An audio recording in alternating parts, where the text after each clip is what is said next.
Welcome to అక్షరం educations online classes. నేను మీ రాజస్థాన్ని senior polity ఫ్యాకల్టీని.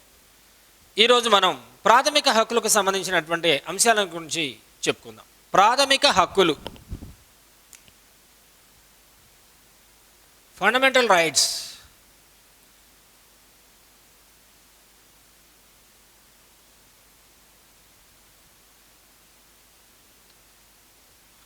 ప్రాథమిక హక్కులు ప్రతి ఒక్క వ్యక్తి కూడా సంపూర్ణమైనటువంటి స్వేచ్ఛా స్వాతంత్ర్యాలతో జీవనయానాన్ని కొనసాగించాలంటే తప్పనిసరిగా అవసరమయ్యే ప్రత్యేకమైనటువంటి పరిస్థితులే హక్కులు. పైపెచ్చు ఆధునిక కాలంలో స్వేచ్ఛా స్వాతంత్ర్యాలు సంపాదించుకున్నటువంటి దేశాలన్నీ కూడా ప్రజాస్వామ్య ప్రభుత్వాలను మాత్రమే ఏర్పాటు చేయడం జరిగింది. ప్రజాస్వామ్య ప్రభుత్వాలు ఎక్కడైతే అందుబాటులో ఉంటాయో, ప్రజాస్వామ్య ప్రభుత్వాలు ఎక్కడైతే అమల్లో ఉంటాయో, ఆటోమేటిక్గా అక్కడ నివసిస్తున్నటువంటి ప్రజలకు హక్కులు కూడా తప్పనిసరిగా అందుబాటులో ఉంటాయి. కాబట్టి ప్రాథమిక హక్కులు, అర్థ వివరణ, వర్గీకరణ.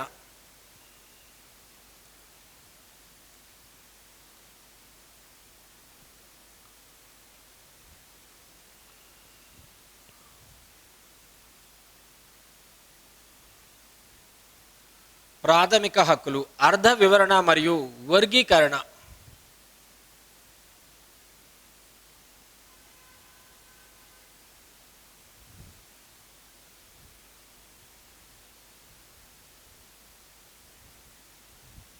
రైట్. ప్రాథమిక హక్కులు అనేటటువంటి భావన రాజనీతి శాస్త్రంలో ఒక ప్రత్యేకమైనటువంటి రాజకీయపరమైనటువంటి భావన. ప్రాథమిక హక్కులు అనేటటువంటి కాన్సెప్ట్, ఫండమెంటల్ రైట్స్ అనేటటువంటి కాన్సెప్ట్ రాజనీతి శాస్త్రంలో ఒక ప్రత్యేకమైన రాజకీయ అధ్యయనమైనటువంటి భావన. ఫస్ట్ పాయింట్, ప్రాథమిక హక్కులు అనే భావన రాజనీతి శాస్త్రాధ్యయనంలోని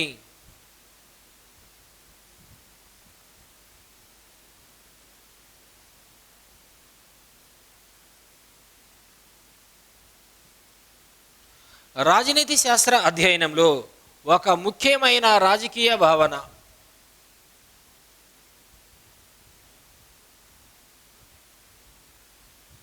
ఒక ముఖ్యమైన రాజకీయ భావన.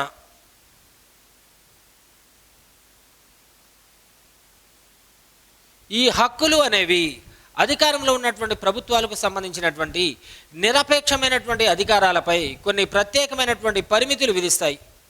ప్రతి ఒక్క వ్యక్తి కూడా తన తెలివితేటలను, శక్తియుక్తులను, నైపుణ్యాలను బహిర్గతపరచాలంటే తప్పనిసరిగా అవసరమయ్యేటటువంటి వాటిని మనం హక్కులు అనేటటువంటి పేరుతో పిలుస్తాం.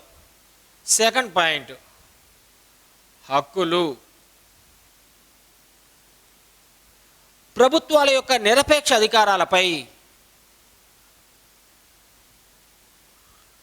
ప్రభుత్వాల నిరపేక్ష అధికారాలపై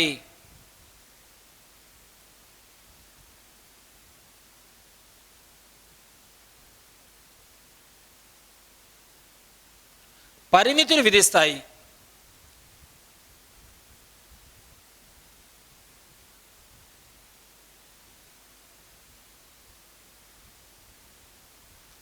అంటే అధికారంలో ఉన్నటువంటి ప్రభుత్వాలు తమకు సంబంధించినటువంటి అధికారాలను అపరిమితంగా నిర్వర్తించడానికి, అపరిమితంగా చెలాయించడానికి అవకాశాలు లేకుండా కొన్ని ప్రత్యేకమైనటువంటి ఆంక్షలు, కొన్ని ప్రత్యేకమైనటువంటి పరిమితులు, కొన్ని ప్రత్యేకమైనటువంటి కట్టుబాట్లను విధించేటటువంటి వాటినే మనం హక్కులు అనేటటువంటి పేరుతో పిలుస్తాం. రైట్. మరి ప్రతి ఒక్క వ్యక్తి కూడా తన తెలివితేటలను, శక్తియుక్తులను బహిర్గతపరచడానికి అవసరమైనటువంటి వాటినే హక్కులు అనేటటువంటి పేరుతో పిలుస్తాం. రైట్. నిర్వచనాలు, డెఫినేషన్స్.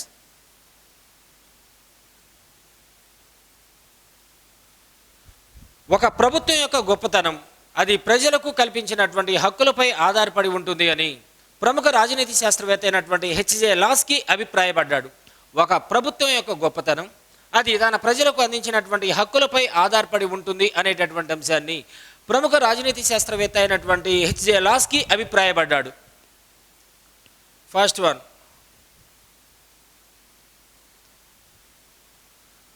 ప్రభుత్వం యొక్క గొప్పతనం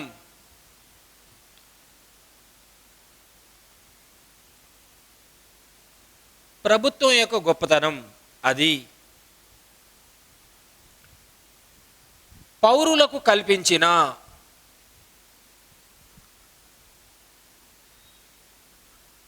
హక్కులపై ఆధారపడి ఉంటుంది.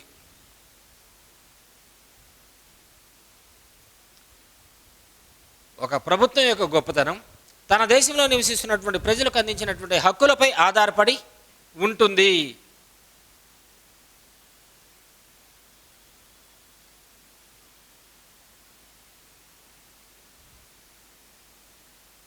ఎవరు చెప్పారు ఈ నిర్వచనాన్ని? ప్రముఖ రాజనీతి శాస్త్రవేత్త అయినటువంటి హెచ్జే లాస్కీ అభిప్రాయపడ్డాడు. H J Laski.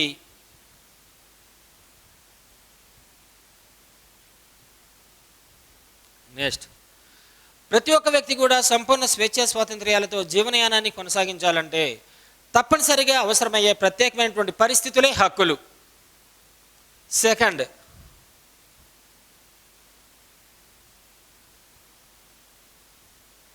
ప్రతి వ్యక్తి కూడా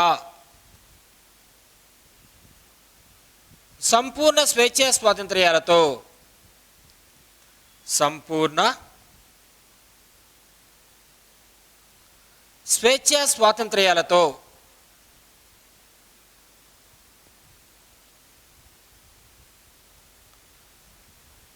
తన వ్యక్తిగత జీవనయానాన్ని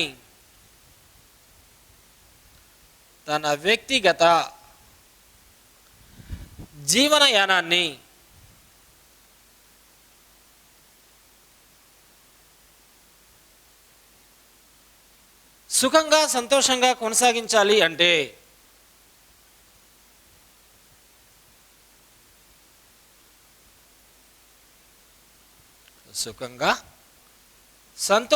కొనసాగించాలి అంటే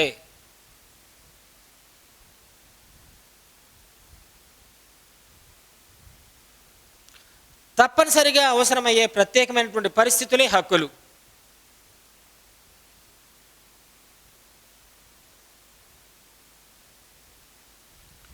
తప్పనిసరిగా అవసరమయ్యే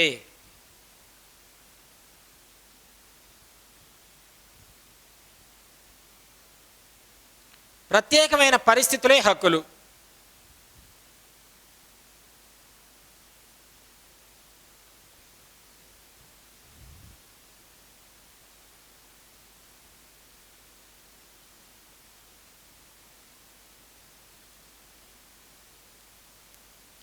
ఈ నిర్వచనాన్ని చెప్పినటువంటి ప్రముఖ రాజనీతి శాస్త్రవేత్త టిహెచ్ గ్రీన్.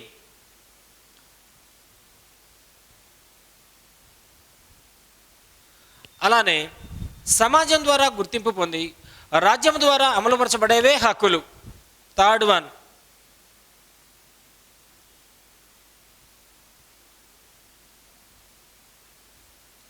సమాజం ద్వారా గుర్తించబడి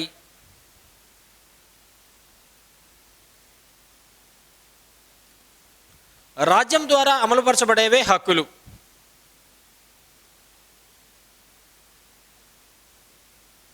రాజ్యం ద్వారా అమలుపరచబడేవే హక్కులు.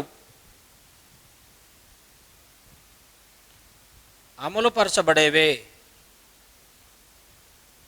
హక్కులు.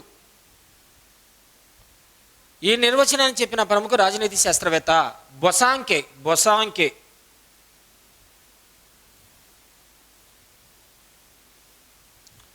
సాధారణంగా హక్కు అంటే అర్థం అవకాశం లేదా అధికారం అని అర్థం.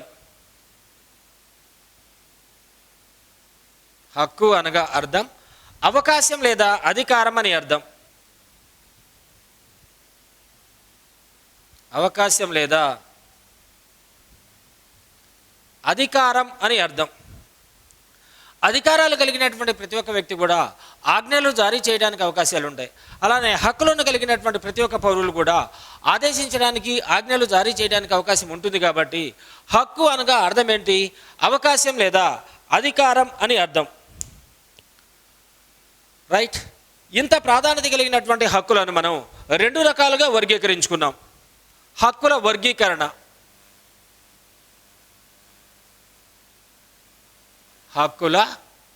వర్గీకరణ.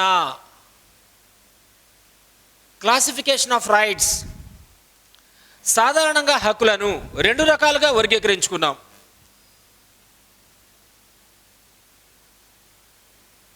సాధారణంగా హక్కులను రెండు రకాలుగా వర్గీకరించుకున్నాం.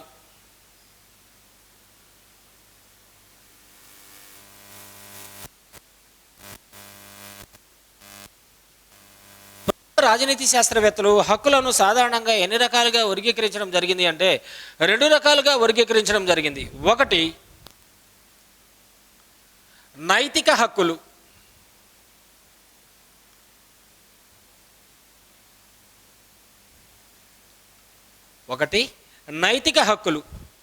ప్రజలు అనుసరిస్తూ ఉన్నటువంటి నీతి నియమాలపై ఆధారపడి రూపొందించేటటువంటి ప్రత్యేకమైనటువంటి హక్కులనే, లేదా ప్రజలు పాటిస్తున్నటువంటి నైతిక విలువలపై ఆధారపడి రూపొందించినటువంటి ప్రత్యేకమైనటువంటి హక్కులనే నైతిక హక్కులు అనేటటువంటి పేరుతో పిలుస్తాం. ఈ నైతిక హక్కులకు ప్రభుత్వ గుర్తింపు ఉండదు. వీటిని పాటించినా పాటించకపోయినా ప్రభుత్వాలు ఎలాంటి సందర్భాల్లో కూడా దండించడానికి అవకాశం ఏమాత్రం కూడా లేదు. కాబట్టి నీతి నియమాలపై ఆధారపడి లేదా నైతిక విలువలపై ఆధారపడి రూపొందించేటటువంటి హక్కులను మనం ఏ పేరుతో పిలుస్తాం? నైతిక హక్కులు.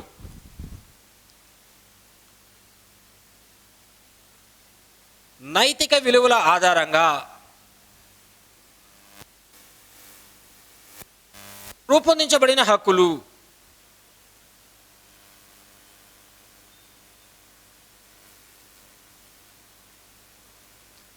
నైతిక విలువల ఆధారంగా రూపొందించబడిన హక్కులను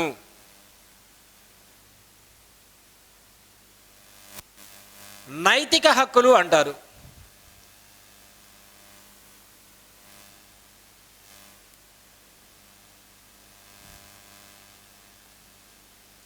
ఈ నైతిక హక్కులకు ప్రభుత్వం యొక్క గుర్తింపు ఉండదు, కానీ సమాజం యొక్క గుర్తింపు ఉంటుంది.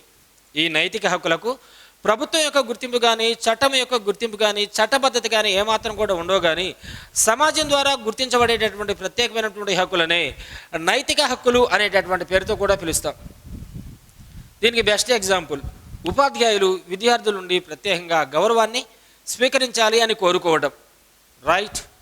రెండో దానిని చట్టబద్ధమైన హక్కులు.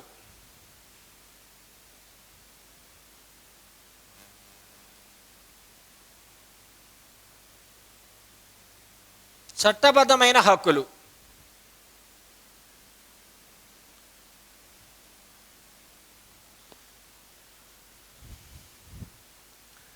నైతిక హక్కులను ప్రభుత్వం ద్వారా గుర్తించబడి న్యాయస్థానాల ద్వారా అమలుపరిచినట్లయితే అటువంటి హక్కులనే మనం చట్టబద్ధమైన హక్కులు అంటాం.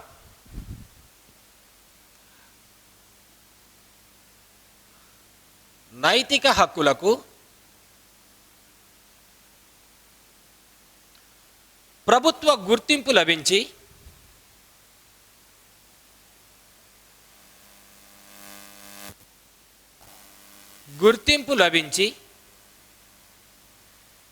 వాటిని న్యాయస్థానాల ద్వారా అమలుపరిచినట్లయితే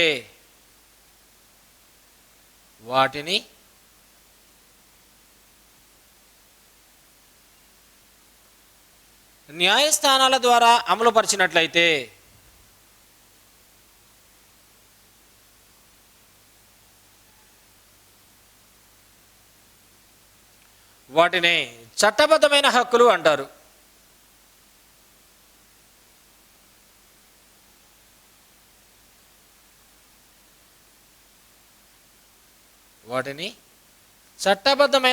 అంటారు.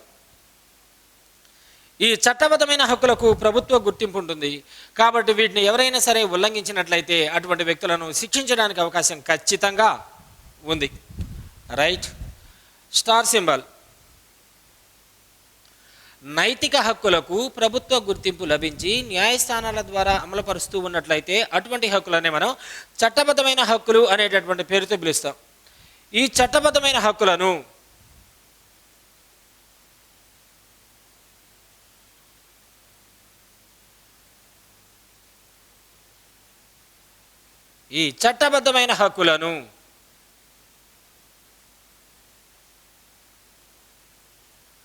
మరలా 4 రకాలుగా వర్గీకరించడం జరిగింది.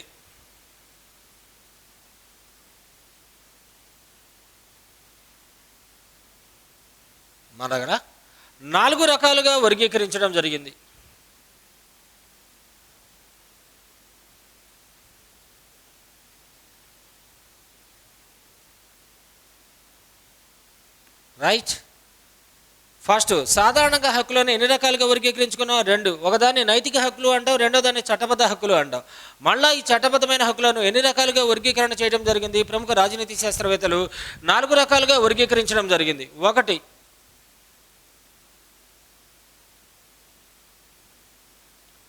పౌర హక్కులు. 2, రాజకీయ హక్కులు.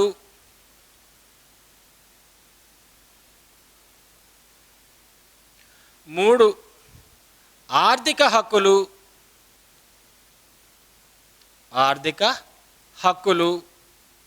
4, సాంస్కృతిక హక్కులు.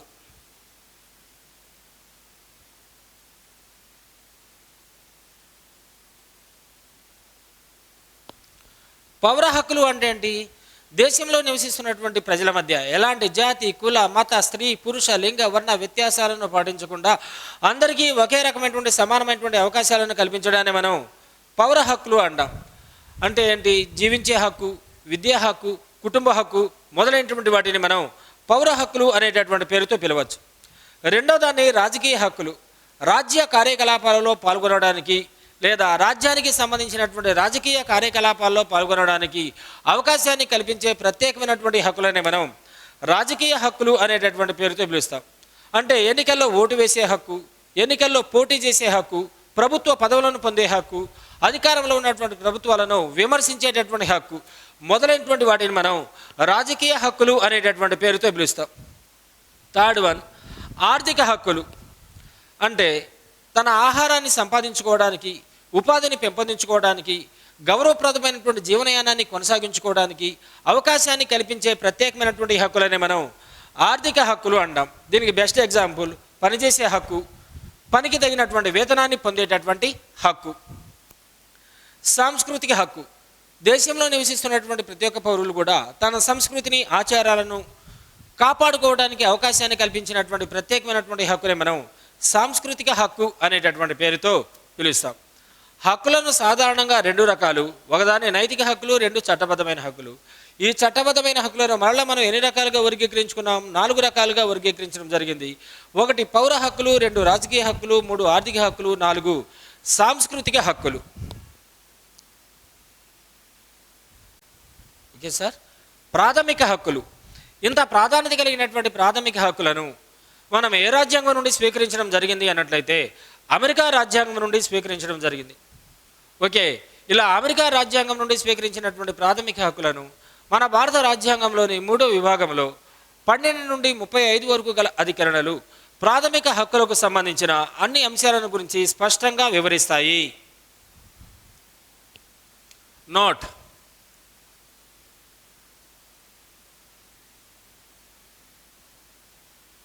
ప్రాథమిక హక్కులు అనే అంశాన్ని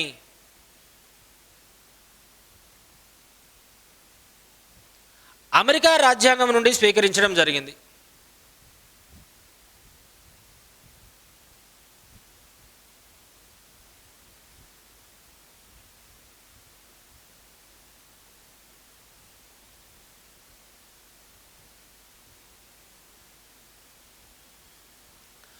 ఓకేనా? ఇలా స్వీకరించినటువంటి ప్రాథమిక హక్కులను రాజ్యాంగంలోని 3వ విభాగంలో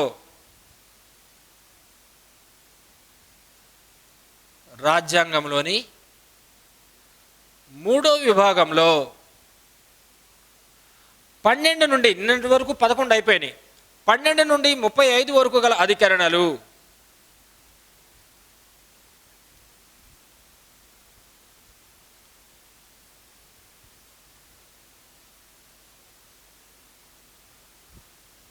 నుండి 35 వరకు గల అధికరణలు ప్రాథమిక హక్కులకు సంబంధించిన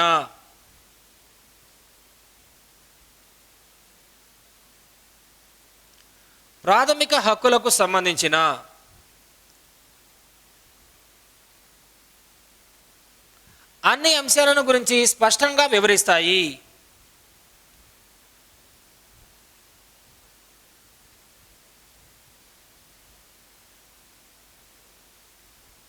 ప్రాథమిక హక్కులకు సంబంధించిన అన్ని అంశాలను గురించి స్పష్టంగా వివరిస్తాయి.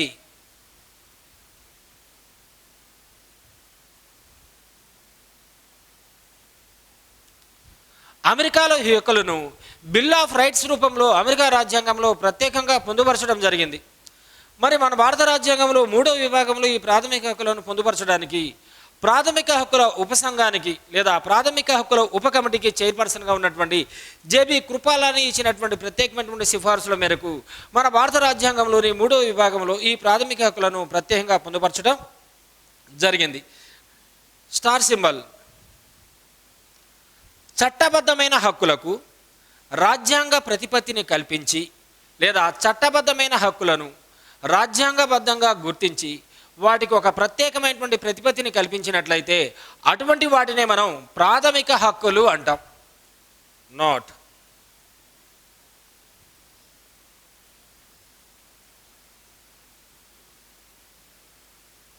చట్టబద్ధమైన హక్కులకు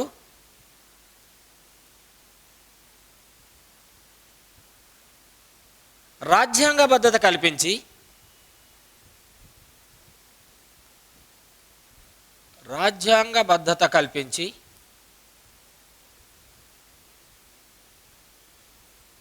చట్టబద్ధమైన హక్కులకు రాజ్యాంగబద్ధత కల్పించి వాటికి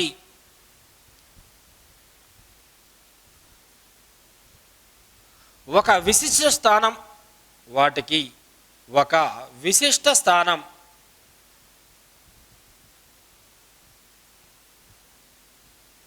అందించినట్లయితే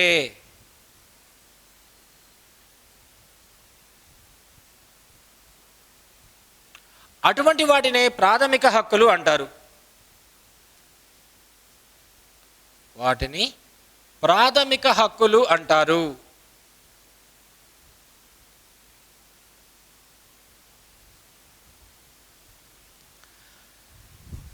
ఓకే, ఇక్కడ చట్టబద్ధమైన హక్కులు రాసాం, ప్రాథమిక హక్కులు అన్నాం. మరి ప్రాథమిక హక్కులకు చట్టబద్ధమైన హక్కులకు గల వ్యత్యాసాలు కూడా తెలుసుకుందాం మనం. ఒకవైపు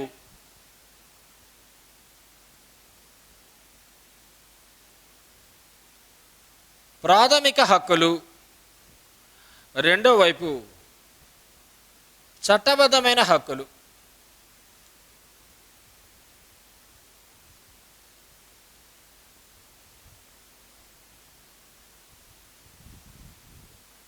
ఓకే, ప్రాథమిక హక్కులను రాజ్యాంగాలు గుర్తిస్తాయి, చట్టబద్ధమైన హక్కులను సాధారణ చట్టాలు గుర్తిస్తాయి. ఒకటి, రాజ్యాంగం ద్వారా గుర్తించబడినవి. రాజ్యాంగం ద్వారా గుర్తించబడినవి.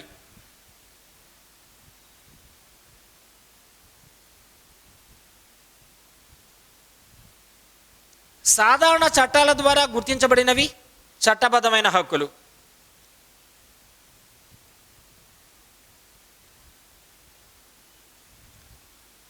సాధారణ చట్టాల ద్వారా గుర్తించబడినవి.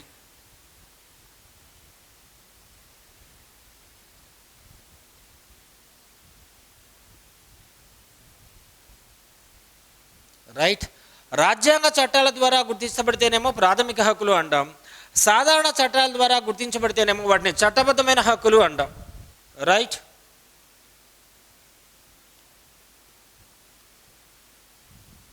వీటిని సవరించాలి అంటే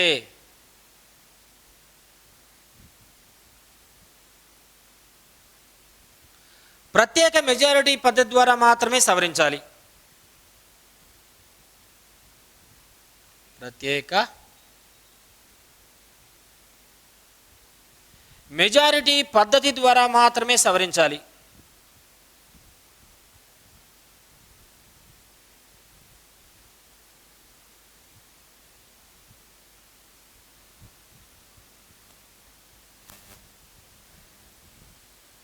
దీన్ని మనం 2/3 ప్రత్యేకమైన మెజారిటీ పద్ధతి అనేటటువంటి పేరుతో కూడా పిలుస్తాం. వీటిని సాధారణ మెజారిటీతో సవరించవచ్చు.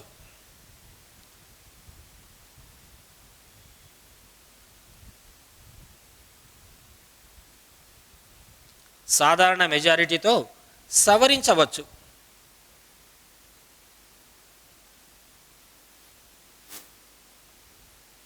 ఓకే, థర్డ్ పాయింట్, అత్యవసర పరిస్థితులు తప్ప మిగిలిన ఏ సందర్భంలో కూడా ప్రాథమిక హక్కులను రద్దు చేయడానికి అవకాశం లేదు.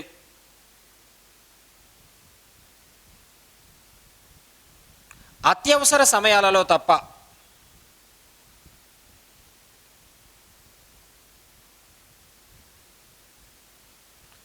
ప్రాథమిక హక్కులను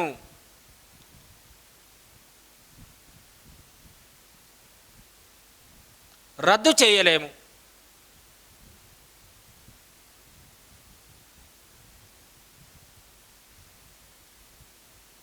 ఈ సాధారణమైనటువంటి హక్కులను ఎలాంటి సందర్భాల్లోనైనా రద్దు చేయొచ్చు.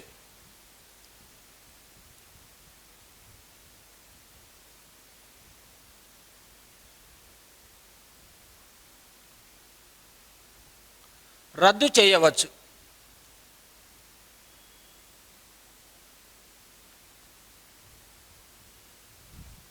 రైట్.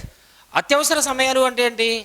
భారత రాజ్యాంగంలోని 18వ విభాగంలో పేర్కొన్నటువంటి భారత రాష్ట్రపతికి సంబంధించినటువంటి అసాధారణ లేదా అత్యవసర అధికారాలు 352వ అధికరణం ప్రకారం జాతీయ అత్యవసర పరిస్థితి, 356వ అధికరణం ప్రకారం రాజ్యాంగ అత్యవసర పరిస్థితి, 360వ అధికరణం ప్రకారం ఆర్థిక అత్యవసర పరిస్థితి. వీటిని మనం ప్రాథమిక హక్కులకు చట్టబద్ధమైన హక్కులకు గల ముఖ్యమైనటువంటి వ్యత్యాసాలు అనేటటువంటి పేరుతో పిలుస్తాం. ప్రాథమిక హక్కుల వర్గీకరణ లేదా ప్రాథమిక హక్కుల రకాలు. ప్రాథమిక హక్కులు అనేటటువంటి అంశాన్ని మన భారత రాజ్యాంగ నిర్మాతలు ఎక్కడి నుండి స్వీకరించడం జరిగింది అన్నట్లయితే అమెరికా రాజ్యాంగం నుండి స్వీకరించాం. ఇలా అమెరికా రాజ్యాంగం నుండి స్వీకరించినటువంటి ప్రాథమిక హక్కులను భారత రాజ్యాంగంలోని 3వ విభాగంలో 12 నుండి 35 వరకు కలిగినటువంటి అధికరణలు ప్రాథమిక హక్కులకు సంబంధించిన అన్ని అంశాలను గురించి స్పష్టంగా వివరించడం జరుగుతుంది. కాబట్టి ప్రాథమిక హక్కుల వర్గీకరణ అని చెప్పుకుంటున్నాం. రాజ్యాంగం ప్రారంభంలో భారత పౌరులకు అందుబాటులో ఉన్నటువంటి మొత్తం ప్రాథమిక హక్కుల సంఖ్య 7. ప్రస్తుతం భారత పౌరులకు అందుబాటులో ఉన్నటువంటి మొత్తం ప్రాథమిక హక్కుల సంఖ్య 6. ఏ హక్కును ప్రాథమిక హక్కుల నుండి పూర్తిగా తొలగించడం జరిగింది అన్నట్లయితే ప్రాథమిక హక్కుల జాబితా నుండి ఆస్తి హక్కును 1978 సంవత్సరంలో చేసిన 44వ రాజ్యాంగ సవరణ చట్టం ద్వారా ఆస్తి హక్కును ప్రాథమిక హక్కుల జాబితా నుండి పూర్తిగా తొలగించడం జరిగింది. ఫస్ట్ వన్, ప్రాథమిక హక్కుల వర్గీకరణ.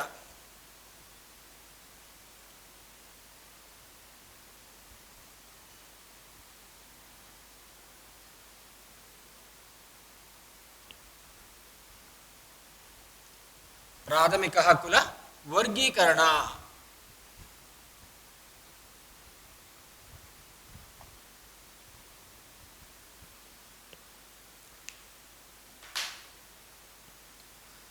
రాజ్యాంగం ప్రారంభంలో భారత పౌరులకు అందుబాటులో ఉన్నటువంటి మొత్తం ప్రాథమిక హక్కులు ఎన్ని చెప్పుకున్నాం? 7 రకాలు. ప్రస్తుతం భారత పౌరులకు అందుబాటులో ఉన్నటువంటి మొత్తం ప్రాథమిక హక్కుల సంఖ్య 6 రకాలు. ఫస్ట్ వన్, సమానత్వపు హక్కు, స్వాతంత్రపు హక్కు, పీడనాన్ని నిరోధించే హక్కు, మత స్వాతంత్రపు హక్కు, విద్యా సాంస్కృతికపు హక్కు, ఆస్తి హక్కు, రాజ్యాంగ పరిహారపు హక్కు. ఈ విధంగా ప్రాథమిక హక్కుల వర్గీకరణ ఉంది. ఫస్ట్ వన్,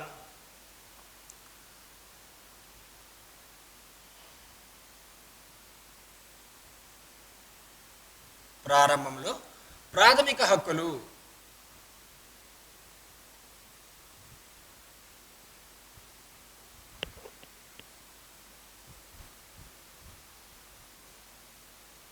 ఏడు రకాలు. ప్రస్తుతం భారత పౌరులకు అందుబాటులో ఉన్నటువంటి ప్రాథమిక హక్కులు 6 రకాలు.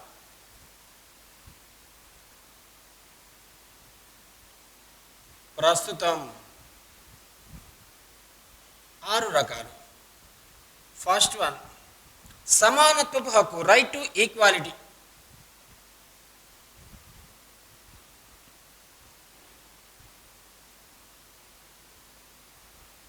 సమానత్వపు హక్కు 14 నుండి 18 వరకు ఉన్నటువంటి అధికరణలు సమానత్వపు హక్కుకు సంబంధించినటువంటి అన్ని అంశాలను గురించి మనకు స్పష్టంగా వివరించడం జరుగుతుంది. సెకండ్ వన్, 2, స్వాతంత్ర్యపు హక్కు.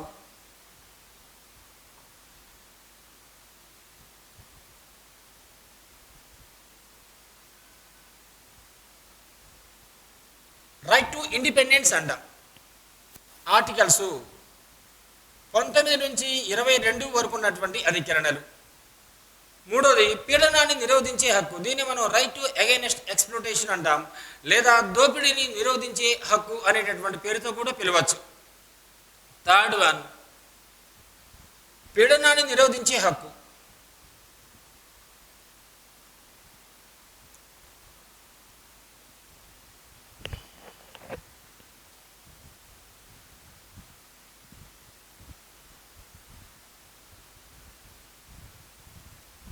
Right to against exploitation articles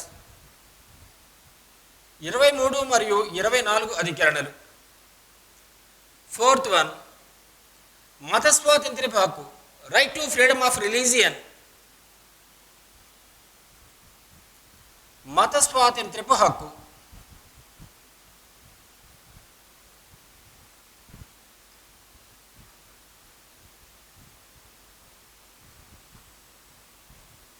ఇరవై 25 నుండి 28 వరకు ఉన్నటువంటి అధికరణలు. 25 నుండి 28 వరకు ఉన్నటువంటి అధికరణలు మత స్వాతంత్ర్య హక్కుకి సంబంధించిన అన్ని అంశాల గురించి తెలియజేస్తాయి. ఫిఫ్త్ వన్ విద్యా సాంస్కృతిక హక్కు, కల్చరల్ అండ్ ఎడ్యుకేషనల్ రైట్. విద్యా సాంస్కృతికపు హక్కు.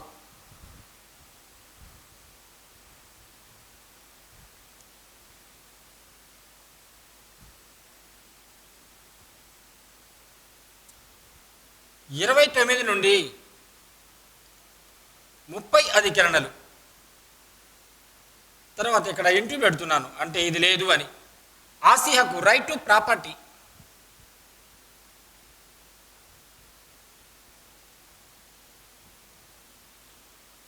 వివరించే ఆర్టికల్ 31.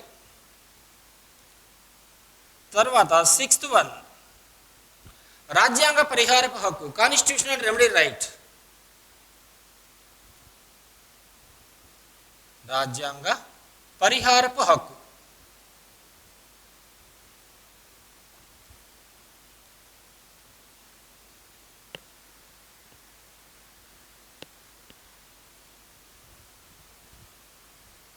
ముప్పై 32వ అధికరణం. మనకున్నటువంటి ఇన్ని రకాల ప్రాథమిక హక్కుల్లో అత్యంత వివాదాస్పదమైనటువంటి హక్కు ఏది అన్నట్లయితే ఆస్తి హక్కు. మనకున్నటువంటి ప్రాథమిక హక్కుల్లో అత్యంత వివాదాస్పదమైనటువంటి హక్కు ఏదైనా ఉందా అంటే ఉంది. దాన్ని మనం ఆస్తి హక్కు అనేటటువంటి పేరుతో పిలుస్తాం. ఆస్తి హక్కును ప్రాథమిక హక్కుల జాబితా నుండి పూర్తిగా తొలగించడానికి ఇప్పటి వరకు భారత రాజ్యాంగాన్ని ఎన్నిసార్లు సవరించడం జరిగింది అన్నట్లయితే 4 సార్లు సవరించడం జరిగింది. ఆస్తి హక్కును ప్రాథమిక హక్కుల జాబితా నుండి పూర్తిగా తొలగించడానికి ఇంతవరకు భారత రాజ్యాంగాన్ని ఎన్నిసార్లు అమెండ్మెంట్ చేయడం జరిగింది, ఇంతవరకు భారత రాజ్యాంగాన్ని ఎన్నిసార్లు సవరించడం జరిగింది అన్నట్లయితే 4 సార్లు సవరించడం జరిగింది. ఇక్కడ రాస్తున్న నోట్, మనకున్నటువంటి హక్కుల్లో అత్యంత వివాదాస్పదమైనటువంటి హక్కు ఆస్తి హక్కు. ఎందుకు ప్రాథమిక హక్కుల జాబితా నుండి ఆస్తి హక్కును పూర్తిగా తొలగించాలి అన్నట్లయితే ధనిక పేదరిక వర్గాల మధ్య ఉన్నటువంటి ఆర్థిక అసమానతను సాధ్యమైనంత వరకు తగ్గించాలి, ఆర్థిక సమానత్వాన్ని సాధ్యమైనంత వరకు సాధించాలి, పట్టణ ఆస్తుల భూగరిష్ట పరిమితి చట్టాన్ని ఉన్నట్లుగా అమలు చేయాలి అనేటటువంటి సదుద్దేశంతోనే ప్రాథమిక హక్కుల జాబితా నుండి ఆస్తి హక్కును పూర్తిగా తొలగించడం జరిగింది.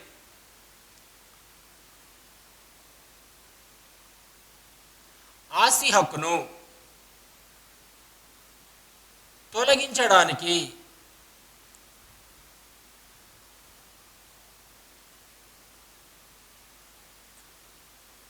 భారత రాజ్యాంగాన్ని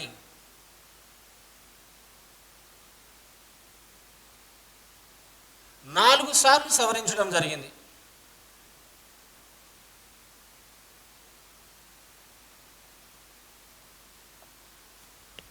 ఓకే, ఫస్ట్ ఆస్తి హక్కును ప్రాథమిక హక్కుల జాబితా నుండి తొలగించడానికి ఇప్పటివరకు భారత రాజ్యాంగాన్ని ఎన్నిసార్లు సవరించడం జరిగింది అన్నట్లయితే 4 సార్లు సవరించడం జరిగింది. ఫస్ట్ వన్ 1951 మొదటి రాజ్యాంగ సవరణ, first constitutional amendment act, CA అని పెడుతున్నాను. తర్వాత రెండోది 1964 17వ రాజ్యాంగ సవరణ చట్టం. థర్డ్ వన్ 1971 24వ రాజ్యాంగ సవరణ చట్టం, constitutional amendment act. Fourth one 1978 44వ రాజ్యాంగ సవరణ చట్టం. 1978 సంవత్సరంలో చేసిన 44వ రాజ్యాంగ సవరణ చట్టం ప్రకారం ఆస్తి హక్కును ప్రాథమిక హక్కుల జాబితా నుండి పూర్తిగా తొలగించి ఒక చట్టబద్ధమైనటువంటి హక్కుగా ఏర్పాటు చేయడం జరిగింది, లేదా ఒక రాజ్యాంగపరమైనటువంటి హక్కుగా కొనసాగించడం జరుగుతుంది. ఓకే,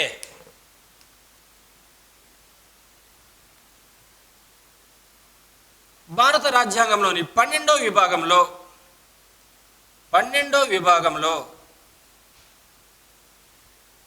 300A అనేటటువంటి ఆర్టికల్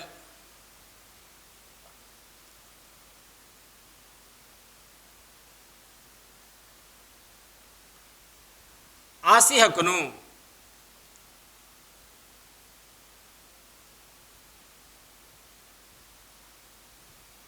ఒక లీగల్ రైట్గా, ఒక చట్టబద్ధమైన హక్కుగా ప్రకటించింది.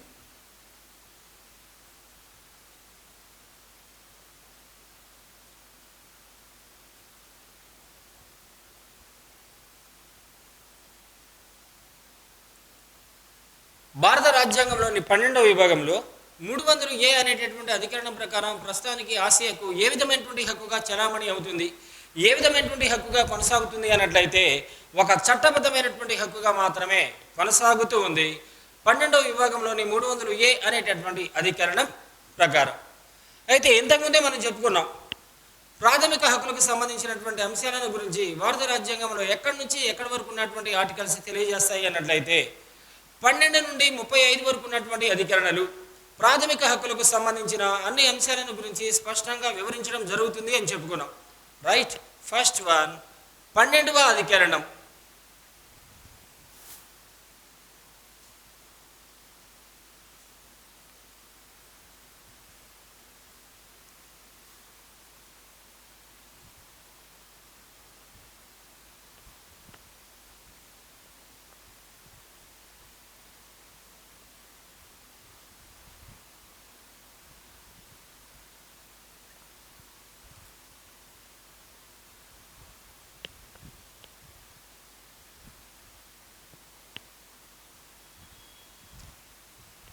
చాలా ఇంపార్టెంట్, చాలా ఎంతో ముఖ్యమైనటువంటి అంశాలు మొత్తం కూడా మనకి ఈ టాపిక్లో కనిపిస్తూ ఉంటాయి. ఫస్ట్ వన్ 12వ అధికరణం.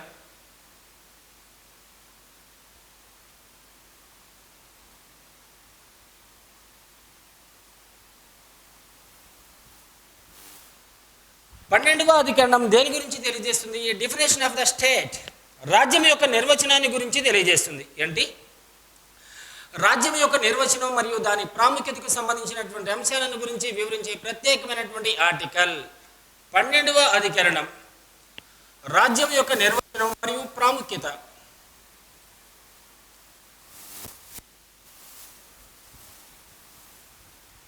రాజ్యం యొక్క నిర్వచనం మరియు ప్రాముఖ్యత.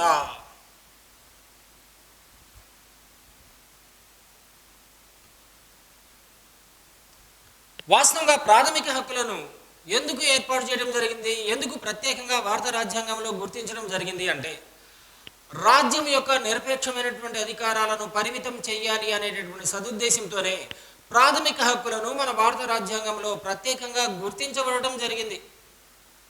అంటే రాజ్యానికి ఉన్నటువంటి అపరిమితమైనటువంటి అధికారాలను పరిమితం చేయాలి. అధికారంలో ఉన్నటువంటి ప్రభుత్వాలు కూడా రాజ్యాంగానికి లోబడి ప్రజల ప్రాథమిక హక్కులకు భంగం కలగకుండా మాత్రమే తమకు సంబంధించినటువంటి అధికారాలను చెలాయించాలి అనేటటువంటి సదుద్దేశంతోనే భారత రాజ్యాంగంలో ప్రాథమిక హక్కులను ప్రత్యేకంగా పొందుపరచడం జరిగింది, లేదా ప్రత్యేకంగా గుర్తించబడటం జరిగింది. ఓకే, కాబట్టి రాజ్యం యొక్క అధికారాలకు అంటే నిరపేక్షమైనటువంటి అధికారాలకు అంటే అపరిమితమైనటువంటి అధికారాలకు ప్రభుత్వం యొక్క ఆదేశాలకు వ్యతిరేకంగా గుర్తించబడినటువంటి వాటిని మనం ప్రాథమిక హక్కులు అనేటటువంటి పేరుతో పిలుస్తాం. మరి 12వ అధికరణం దేని గురించి చెప్పిందన్నాం? రాజ్యం యొక్క నిర్వచనం మరియు దాని ప్రాముఖ్యతకు సంబంధించినటువంటి అంశాలను గురించి 12వ అధికరణం పేర్కొంది. వాస్తవంగా రాజ్యం అనేటటువంటి పదాన్ని మన భారత రాజ్యాంగంలో అనేక చోట్ల అనేక పర్యాయాలు అనేక సార్లు వినియోగించడం జరిగింది. కానీ రాజ్యానికి సంబంధించినటువంటి నిర్వచనం మాత్రం కేవలం 12వ అధికరణంలోనే ప్రత్యేకంగా పేర్కొనడం జరిగింది. రాజ్యం అనేటటువంటి పదాన్ని మన భారత రాజ్యాంగంలో అనేక చోట్ల ప్రత్యేకంగా ప్రతిపాదించడం లేక ప్రత్యేకంగా వినియోగించడం జరిగింది. కానీ రాజ్యం యొక్క నిర్వచనాన్ని మాత్రం తప్పనిసరిగా కేవలం 12వ అధికరణంలోనే ప్రత్యేకంగా చెప్పడం జరిగింది. కాబట్టి ఎందుకు రాజ్యం యొక్క నిర్వచనాన్ని 12వ అధికరణంలో ప్రత్యేకంగా పొందుపరచడం జరిగింది అన్నట్లయితే, ఇక్కడ అసలు రాజ్యం యొక్క నిర్వచనం పరిధిలోనికి ఏ ఏ సమస్యలు వస్తాయి, రాజ్యం యొక్క నిర్వచనం యొక్క పరిధిలోనికి ఏ ఏ సమస్యలు వస్తాయి అనేటటువంటి అంశాన్ని స్పష్టంగా గనక వివరించకపోయినట్లయితే, ఏవైనా కొన్ని సమస్యలు ప్రజలు అనుభవిస్తూ ఉన్నటువంటి ప్రాథమిక హక్కులను అతిక్రమించినట్లయితే వాటిని న్యాయస్థానాల్లో ప్రత్యేకంగా ప్రశ్నించడానికి అవకాశం లేదు. కాబట్టి రాజ్యం యొక్క నిర్వచనాన్ని 12వ అధికరణంలో చాలా విస్పష్టంగా వివరించడం జరిగింది. కాబట్టి 12వ అధికరణం ప్రకారం రాజ్యం యొక్క నిర్వచనం పరిధిలోనికి వచ్చేటటువంటి అంశాలు ఈ విధంగా ఉన్నాయి. ఫస్ట్ వన్,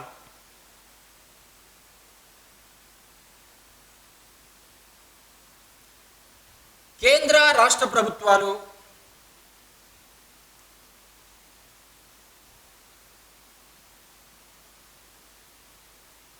మరియు కేంద్ర మరియు రాష్ట్ర శాసనసభలు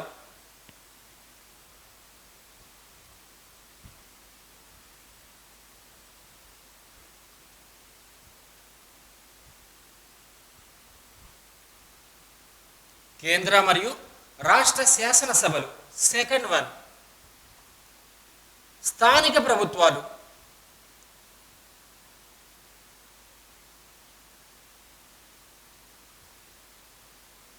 స్థానిక ప్రభుత్వాలు అంటే మున్సిపాలిటీలు,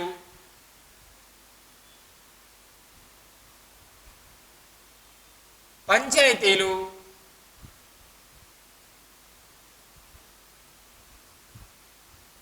జిల్లా బోర్డులు,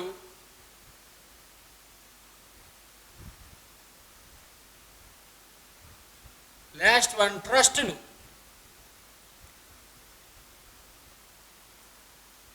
థర్డ్ వన్, ప్రభుత్వ ఆదేశాల ద్వారా ఏర్పాటైన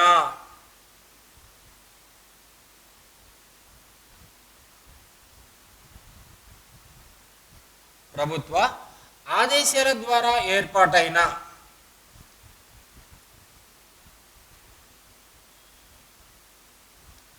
చట్టబద్ధ మరియు చట్టబద్ధేతర సంస్థలు.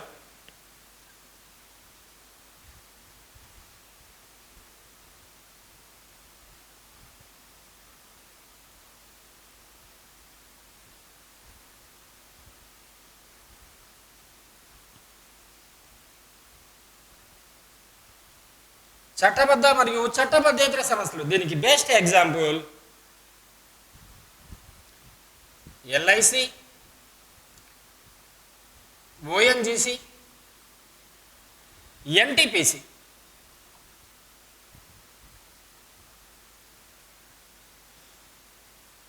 Oil and natural gas corporation, national thermal power corporation, life insurance corporation. Okay, వీటిని మనం ప్రభుత్వ ఆదేశాల ద్వారా ఏర్పాటైన చట్టబద్ధ మరియు చట్టబద్ధేతర సంస్థలు. తర్వాత న్యాయస్థానాలు కూడా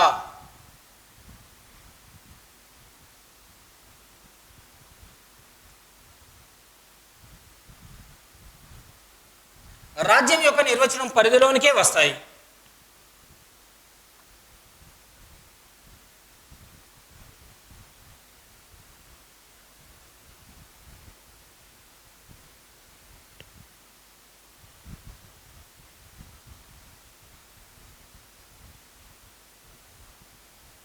న్యాయస్థానాలు కూడా రాజ్యం యొక్క నిర్వచనం పరిధిలోనికి వస్తాయని సుప్రీంకోర్టు వివిధ రకాల తీర్పుల ద్వారా మనకి ప్రత్యేకంగా తెలియచేయటం జరిగింది. అలానే ప్రభుత్వ ఆర్థిక సహాయం పొందుతున్న ప్రైవేటు సంస్థలు,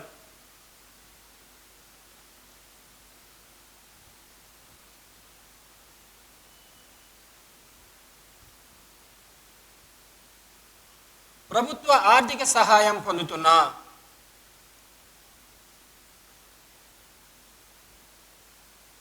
ప్రైవేటు సంస్థలు.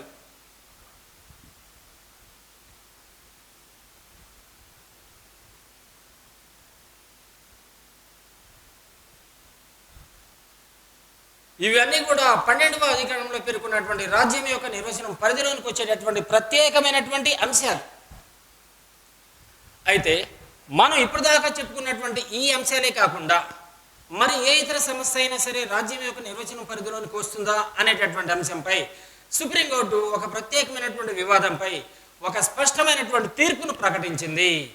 చూడమ్మా, ఇప్పటి వరకు మనం పేర్కొన్నటువంటి ఈ అంశాలే కాకుండా మరి ఏ ఇతర సమస్యలైనా రాజ్యం యొక్క నిర్వచనం పరిధిలోనికి వస్తాయా అనేటటువంటి అంశంపై భారత ప్రభుత్వ అత్యున్నత న్యాయస్థానమైనటువంటి సుప్రీంకోర్టు ఒక వివాదంపై ఒక స్పష్టమైనటువంటి తీర్పును ప్రకటించింది. ఏంటి ఆ వివాదం? అజయ్ సహాయ్ వర్సెస్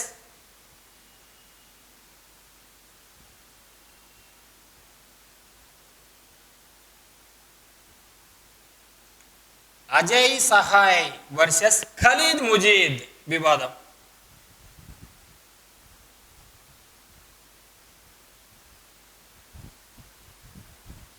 ఎప్పుడు వచ్చింది ఈ వివాదం? 1980 సంవత్సరంలో వచ్చింది. కాబట్టి మనం చెప్పుకున్నటువంటి ఈ అంశాలే కాకుండా మరి ఏ ఇతర సంస్థ అయినా రాజ్యం యొక్క నిర్వచనం పరిధిలోనికి వస్తుందా అనేటటువంటి అంశంపై 1980 సంవత్సరంలో వచ్చినటువంటి అజయ్ సహాయ్ వర్సెస్ ఖలీద్ ముజీద్ వివాదంపై అత్యున్నత న్యాయస్థానమైనటువంటి సుప్రీంకోర్టు ఒక ప్రత్యేకమైనటువంటి తీర్పును ప్రకటించింది. అంటే ఏదైనా ఒక సంస్థ రాజ్యం యొక్క నిర్వచనం పరిధిలోనికి రావాలి అంటే కొన్ని అంశాలను ప్రత్యేకంగా ప్రాతిపదికగా తీసుకోవాలి. ఏంటి ఆ ప్రత్యేకమైనటువంటి అంశాలు? ఆ సంస్థకు సంబంధించినటువంటి మూలధనంలో ప్రభుత్వం యొక్క వాటా ఉండాలి. ఆ సంస్థకు సంబంధించినటువంటి ఖర్చులను ప్రభుత్వమే భరించాలి.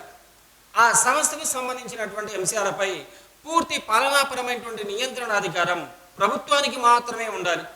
ఆ సంస్థకు సంబంధించినటువంటి ఆర్థిక లావాదేవీలపై పూర్తి నియంత్రణాధికారం ప్రభుత్వానికి మాత్రమే ఉండాలి. ఈ అంశాలు ఉన్నట్లయితే అటువంటి సంస్థలు కూడా రాజ్యం యొక్క నిర్వచనం పరిధిలోనికి తీసుకురావడానికి అవకాశం ఉంటుంది అనేటటువంటి అంశాన్ని అజయ్ సహాయ్ వర్సెస్ ఖలీద్ ముజీద్ వివాదంలో సుప్రీంకోర్టు ప్రత్యేకమైనటువంటి తీర్పును ద్వారా మనకి స్పష్టంగా తెలియచేయటం జరిగింది. నెక్స్ట్, న్యాయస్థానాలు.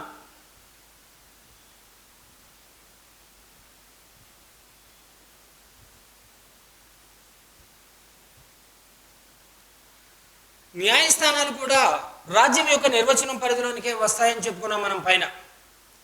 వాస్తవంగా భారత రాజ్యాంగంలోని 145, 146 అధికరణల ప్రకారం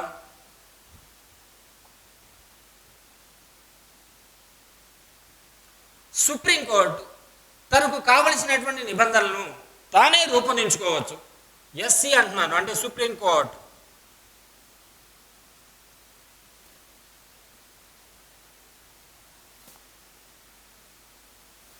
తన నిబంధనలను తానే రూపొందించుకోవచ్చు.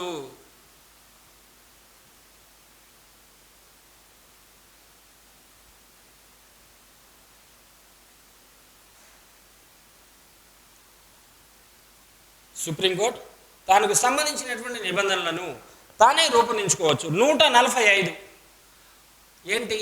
పార్లమెంటు రూపొందించినటువంటి ఏదైనా ఒక చట్టానికి అనుగుణంగా సుప్రీంకోర్టు న్యాయ ప్రక్రియలో తాను నిర్వర్తించవలసినటువంటి విధి విధానాలను రాష్ట్రపతి యొక్క పూర్వానుమతితో తాను కావలసినటువంటి నిబంధనలను తనంతట తానే ప్రత్యేకంగా రూపొందించుకోవచ్చును అని 145వ అధికరణం తెలియజేస్తుంది. మరి 146 ఏం చెప్తుంది? సుప్రీంకోర్టులో పనిచేస్తున్నటువంటి ఇతర పాలనాపరమైనటువంటి సిబ్బందిపై పూర్తి పాలనాపరమైనటువంటి నియంత్రణాధికారం సుప్రీంకోర్టుకు మాత్రమే కలదు అనేటటువంటి అంశాన్ని గురించి 146వ అధికరణం తెలియజేస్తుంది. కాబట్టి ఇక్కడ రాశాను, 145, 146 అధికరణ ప్రకారం సుప్రీంకోర్టు తన నిబంధనలను తనంతట తానే ప్రత్యేకంగా రూపొందించుకోవచ్చు. కాబట్టి సుప్రీంకోర్టులో పనిచేసేటటువంటి ఇతర పాలనాపరమైనటువంటి సిబ్బందిని సుప్రీంకోర్టే నియమించుకోవచ్చు. కాబట్టి ఇతర పాలనాపరమైనటువంటి సిబ్బందిని సుప్రీంకోర్టే నియమించుకోవచ్చు అంటే కనుక వాస్తవంగా ఈ చర్యలు ఏంటి? తన సిబ్బందిని నియమించుకునేటటువంటి చర్యలు ఏ శాఖకు సంబంధించినటువంటి ప్రత్యేకమైనటువంటి చర్యలుగా పేర్కొంటాము? కార్యనిర్వాహక శాఖకు సంబంధించిన ప్రత్యేకమైనటువంటి చర్యలుగా, ప్రత్యేకమైనటువంటి పనులుగా చెప్పుకుంటాం. కాబట్టి న్యాయశాఖ కార్యనిర్వాహక శాఖ విధులను నిర్వర్తిస్తున్నటువంటి కొన్ని ప్రత్యేకమైనటువంటి సందర్భాలలో మాత్రమే రాజ్యం యొక్క నిర్వచనం పరిధిలోనికి వస్తుంది అని సుప్రీంకోర్టు ఒక ప్రత్యేకమైనటువంటి వివాదంలో తన తీర్పును స్పష్టంగా మనకు తెలియచేయటం జరిగింది.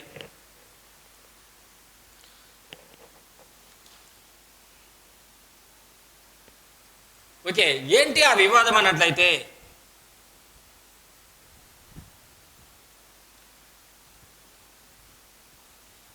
ఏఆర్ అంతులే వర్సెస్ ఆర్ఎస్ నాయక్ వివాదం.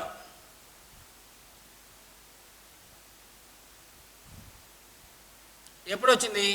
1988 సంవత్సరంలో వచ్చింది. 1988 సంవత్సరంలో వచ్చింది ఈ ప్రత్యేకమైనటువంటి వివాదం. ఈ వివాదంలో సుప్రీంకోర్టు ఇచ్చినటువంటి ప్రత్యేకమైనటువంటి తీర్పు ఏంటి?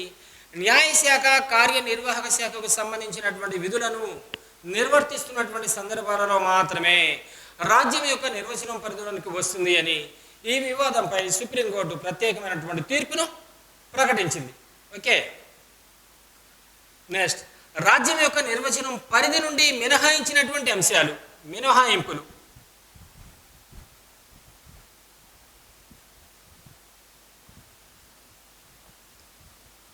రాజ్యం యొక్క నిర్వచనం పరిధి నుండి మినహాయింపులు. ఓకే, రాజ్యం యొక్క నిర్వచనం పరిధి నుండి మినహాయించినటువంటి అంశాలు ఏది అన్నట్లయితే, సహకార సంఘాలు,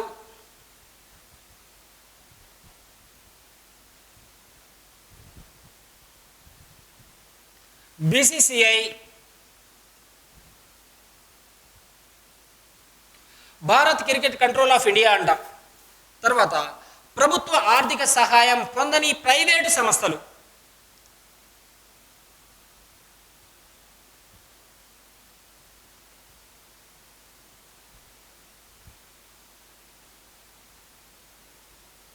ప్రభుత్వ ఆర్థిక సహాయం పొందని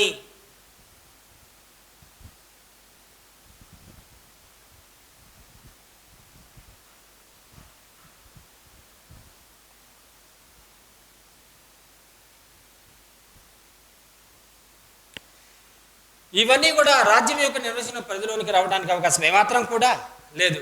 ఫస్టే నేను చెప్పాను, 12వ అధికరణం దేని గురించి ప్రత్యేకంగా తెలియజేసింది? రాజ్యం యొక్క నిర్వచనం మరియు ప్రాముఖ్యత అన్నాను. ప్రాముఖ్యతను గురించి ఎందుకు ప్రత్యేకంగా చెప్పడం జరుగుతుంది అంటే రీజన్ ఉంది. 2021 సంవత్సరంలో యూపీఎస్సీ నిర్వహించినటువంటి ప్రిలిమ్స్లో ఈ క్వశ్చన్ అడిగాడు. రాజ్యం యొక్క నిర్వచనం పరిధిలోనికి వచ్చేటటువంటి అంశాలు ఏంటి అని.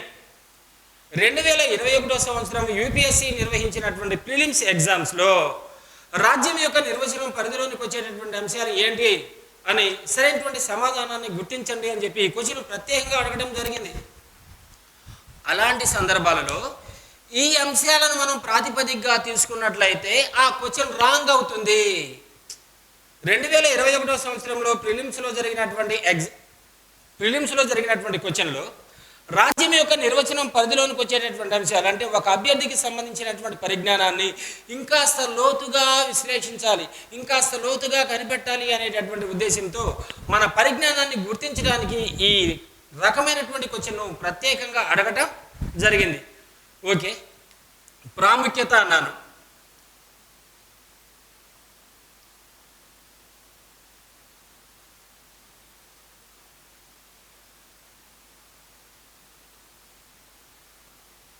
అభ్యర్థులు ఎలాంటి సందర్భాల్లో కన్ఫ్యూజ్ అవ్వాల్సినటువంటి అవసరం లేదు. భారత రాజ్యాంగంలోని 12వ అధికరణాన్ని బేసిక్గా తీసుకుంటే ఇది, కానీ రాజనీతి శాస్త్రాన్ని బేసిక్గా తీసుకుని రాజ్యం యొక్క నిర్వచనం యొక్క ప్రాముఖ్యత ఏంటి అన్నట్లయితే దాని గురించి మనం చాలా లోతుగా విశ్లేషణాత్మకంగా వివరించుకోవాల్సినటువంటి అవసరం ఎంతైనా ఉంది. వాస్తవంగా రాజ్యం అనేటటువంటి పదాన్ని మొదటిసారిగా వినియోగించినటువంటి వ్యక్తి ఎవరు అంటే మాకియావెల్లి. ఇతను రచించినటువంటి ప్రముఖమైనటువంటి గ్రంథం ది ప్రిన్స్. 16వ శతాబ్దంలో ఇటలీ దేశానికి చెందినటువంటి ప్రముఖ రాజనీతి శాస్త్రవేత్త అయినటువంటి మాకియావెల్లి తాను రచించినటువంటి ది ప్రిన్స్ అనేటటువంటి గ్రంథంలో మొట్టమొదటిసారిగా రాజ్యం అనేటటువంటి పదాన్ని వాడటం లేదా వినియోగించడం జరిగింది?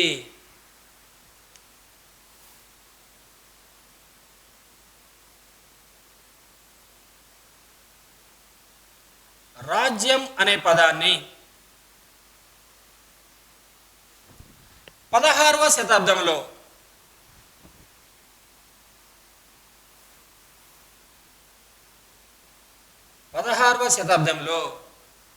ఇటలీ రాజనీతి శాస్త్రవేత్త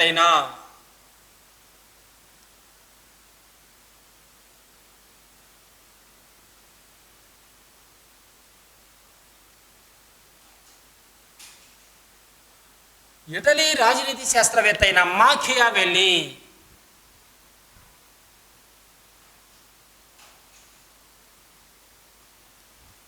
తాను రచించిన ది ప్రిన్స్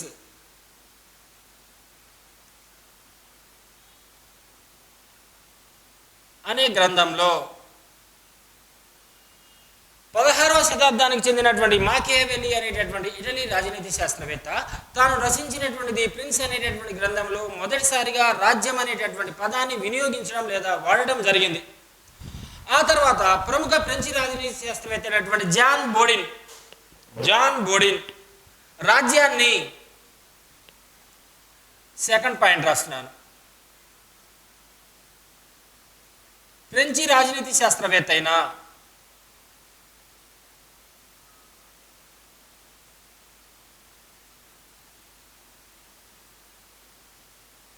జాన్ బోడిన్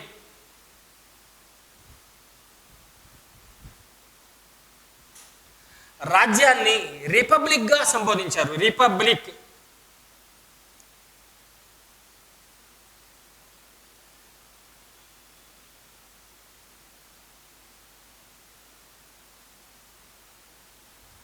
ఓకే. అలానే ఆధునిక కాలంలో సామ్యవాదులు రాజ్యాన్ని వర్గరహిత లేదా వర్గ సహిత సంస్థగా అభివర్ణించడం జరిగింది. అలానే ఆధునిక యుగంలో రాజ్యం అనేటటువంటి పదానికి పర్యాయ పదాలుగా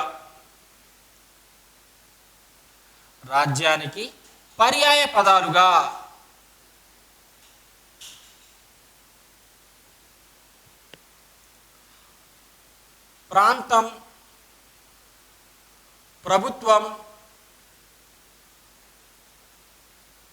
జాతి అనేటటువంటి పదాలను రాజ్యానికి పర్యాయ పదాలుగా వినియోగించడం జరిగింది. 2021 ప్రిలిమ్స్లో జరిగినటువంటి క్వశ్చన్కి ఇచ్చేటటువంటి ప్రత్యేకమైనటువంటి సమాధానం, అంటే చాలా లోతుగా అధ్యయనం చేస్తేనే ఈ క్వశ్చన్కి మనం సరైనటువంటి ఆన్సర్ గుర్తించడానికి అవకాశాలు ఉంటాయి. ప్రముఖ రాజనీతి శాస్త్రవేత్త, రాజనీతి శాస్త్ర పితామహుడు అయినటువంటి అరిస్టాటిల్ మహాశయుడు రాజ్యాన్ని గురించి తనకు సంబంధించినటువంటి అభిప్రాయాన్ని ఒక ప్రత్యేకమైనటువంటి నిర్వచన రూపంలో మనకు స్పష్టంగా వివరించడం జరిగింది. మానవులకు సుఖమైన, గౌరవప్రదమైన జీవనాన్ని లేదా జీవితాన్ని ప్రసాదించడమే లక్ష్యంగా గల కొన్ని కుటుంబాల, గ్రామాల సముదాయమే రాజ్యం. ఫస్ట్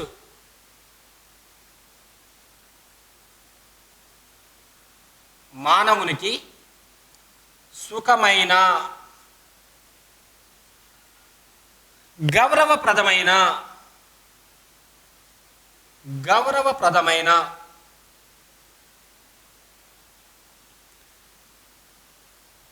జీవనాన్ని ప్రసాదించడమే లక్ష్యంగా గల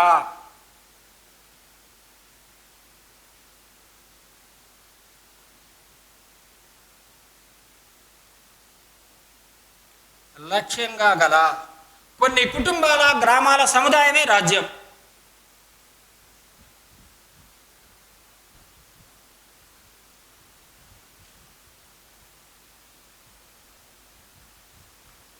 ఎవరు చెప్పారు ఈ నిర్వచనం? ఇక్కడ రాస్తున్నాను, అరిస్టాటిల్.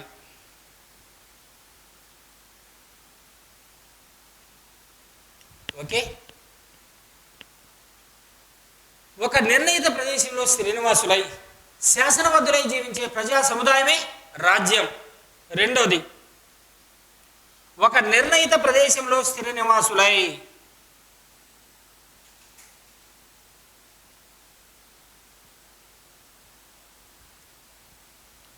ప్రదేశంలో స్థిర నివాసులై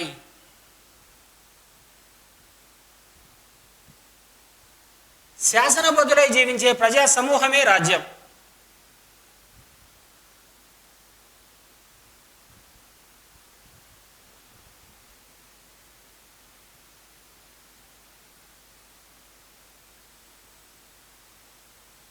ప్రజా సమూహమే రాజ్యం. ఎవరు చెప్పారు? అమెరికా మాజీ అధ్యక్షుడైనటువంటి వుడ్రో విల్సన్.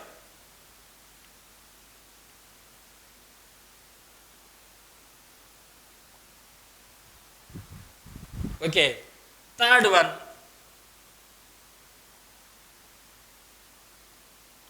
ఒక నిర్ణీత ప్రదేశంలో నివసిస్తూ, ఒక నిర్ణీత ప్రదేశం అంటే సరిహద్దు కలిగినటువంటి ప్రాంతాన్ని ఒక నిర్ణీత ప్రదేశం అంటాం. ఒక నిర్ణీత ప్రదేశంలో నివసిస్తూ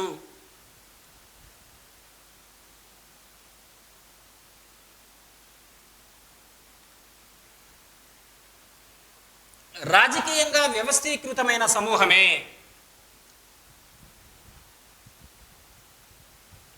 రాజకీయంగా వ్యవస్థీకృతమైన సమూహమే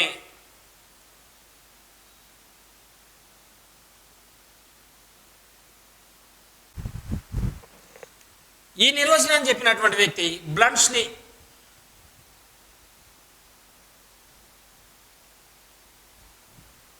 ఓకే, ఫోర్త్ వన్,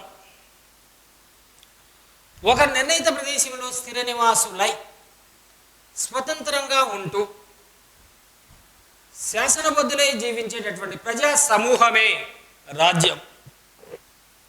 ఒక నిర్ణీత ప్రదేశంలో, ఒక ప్రదేశంలో స్థిర నివాసులై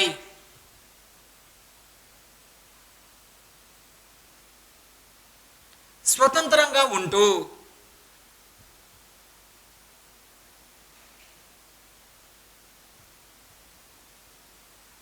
వ్యవస్థాపిత ప్రభుత్వానికి, వ్యవస్థాపిత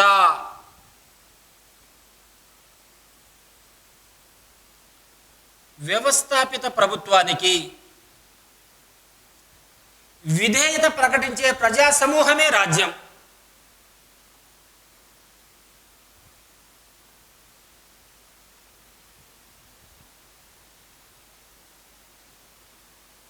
ప్రజా సమూహమే రాజ్యం. ఎవరు చెప్పారు అంటే జేడబ్ల్యూ గార్నర్.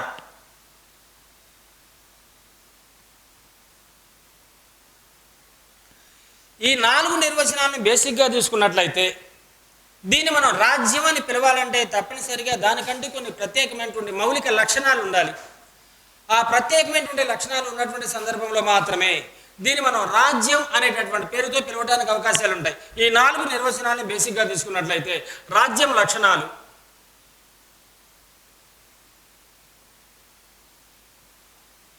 4, 1 ప్రజలు, 2 ప్రదేశం, 3 ప్రభుత్వం, 4 సార్వభౌమాధికారం.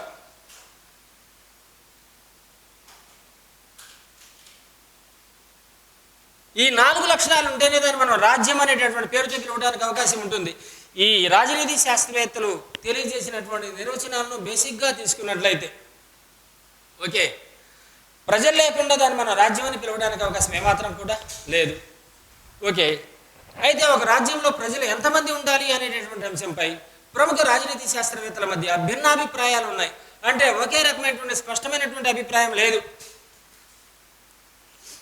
ప్రముఖ రాజనీతి శాస్త్రవేత్త అయినటువంటి ప్లేటో మహాశయుడి యొక్క ప్రత్యేకమైనటువంటి అభిప్రాయం ప్రకారం తన ఆదర్శ రాజ్య జనాభా కేవలం 5040 మంది మాత్రమే ఉండాలని చెప్పడం జరిగింది. అలానే ప్రముఖ రాజనీతి శాస్త్రవేత్త అయినటువంటి రూసో అభిప్రాయం ప్రకారం రాజ్యంలో జనాభా 10,000కు మించకూడదు అని ఉంది. అలానే ప్రముఖ రాజనీతి శాస్త్రవేత్త, రాజనీతి శాస్త్ర పితామహుడైనటువంటి అరిస్టాటిల్ అభిప్రాయం ప్రకారం రాజ్యంలో జనాభా మరీ అంత ఎక్కువగా కానీ మరీ అంత తక్కువగా కానీ ఉండకూడదు. తాను సమర్థవంతంగా పోషించుకునేటటువంటి స్థితిలో ఉండాలి ఆ రాజ్యంలో నివసిస్తున్నటువంటి జనాభా అనేటటువంటి అభిప్రాయాన్ని వ్యక్తం చేయడం జరిగింది.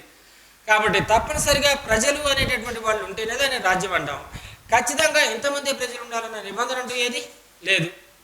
చైనాను తీసుకున్నట్లయితే దాదాపుగా 140 నుంచి 150 కోట్ల వరకు జనాభా ఉంది. భారతదేశాన్ని తీసుకున్నట్లయితే 120 నుంచి 125 కోట్ల వరకు జనాభా ఉంది. అలానే వాటికన్ సిటీని బేసిక్గా తీసుకున్నట్లయితే కేవలం 1000 లోపు మాత్రమే జనాభా ఉండటం జరిగింది. జనాభా ఉండాలి కానీ ఖచ్చితంగా ఎంతమంది ఉండాలన్న ప్రత్యేకమైనటువంటి నిబంధన అంటూ ఆధునిక రాజ్యాలలో లేదు. రెండోది ప్రదేశం. ప్రజలందరూ నివసించడానికి ఒక ప్రత్యేకమైనటువంటి ప్రాంతం ఉండాలి. ఆ ప్రాంతం కూడా సహజ వనరులతో సమృద్ధిగా ఉన్నట్లయితే ఆ దేశం అన్ని రాజ్యాల కంటే చాలా త్వరగా అభివృద్ధి పదంలో ముందుకెళ్ళడానికి అవకాశాలు ఖచ్చితంగా ఉంటాయి. ప్రభుత్వం ప్రజల్ని ప్రదేశాన్ని ఒక సక్రమమైనటువంటి పద్ధతిలో నడిపించే ఒక ప్రత్యేకమైనటువంటి యంత్రాంగాన్నే ప్రభుత్వం. రాజ్యం యొక్క ఆశయాలను రాజ్యం యొక్క లక్ష్యాలను వాస్తవంలో నెరవేర్చేటటువంటి ప్రత్యేకమైనటువంటి యంత్రాంగాన్ని మనం ప్రభుత్వం అనేటటువంటి పేరుతో పిలుస్తాం. ఆ ప్రభుత్వానికి మళ్ళీ ఏముండాలి? దండించేటటువంటి అధికారం ఉండాలి. దాన్ని మనం ఏమంటాం? సాబర్నిటీ లేదా సార్వభౌమాధికారం అనేటటువంటి పేరుతో పిలుస్తాం. ఎందుకు ప్రభుత్వానికి దండించేటటువంటి అధికారం అంటే తప్పు చేసినటువంటి వ్యక్తులను దండించేటటువంటి అధికారం లేకపోతే ప్రభుత్వాన్ని ఎవరు కూడా లెక్క చేయడానికి అవకాశం ఏమాత్రం కూడా లేదు. కాబట్టి దీన్ని బేసిక్గా తీసుకొని మన యూపీఎస్సీ ప్రిలిమ్స్లో ఈ క్వశ్చన్ అడగడం జరిగింది. రైట్. అలానే రాజ్యానికి గల ఇతర లక్షణాలు.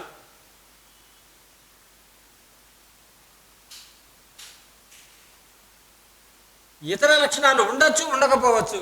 తప్పనిసరిగా రాజ్యం అని పిలవాలంటే రాజనీతి శాస్త్రవేత్తల అభిప్రాయం ప్రకారం ఈ 4 మౌలిక లక్షణాలు తప్పనిసరిగా ఉండి తీరాల్సిందే. ఇతర లక్షణాలు: 1 అంతర్జాతీయ గుర్తింపు,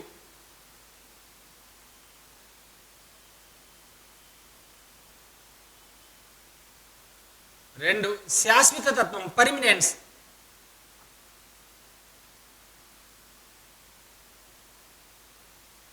3 ప్రజాభిష్టం,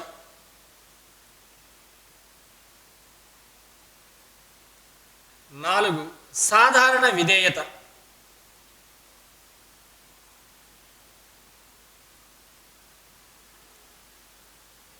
ఇంటర్నేషనల్ రికగ్నైజేషన్, పర్మినెన్స్, జనరల్ ఒబీడియన్స్, అలానే పాపులర్ విల్ అనేటటువంటి పేరుతో పిలుస్తాం. రైట్. శశి గారు.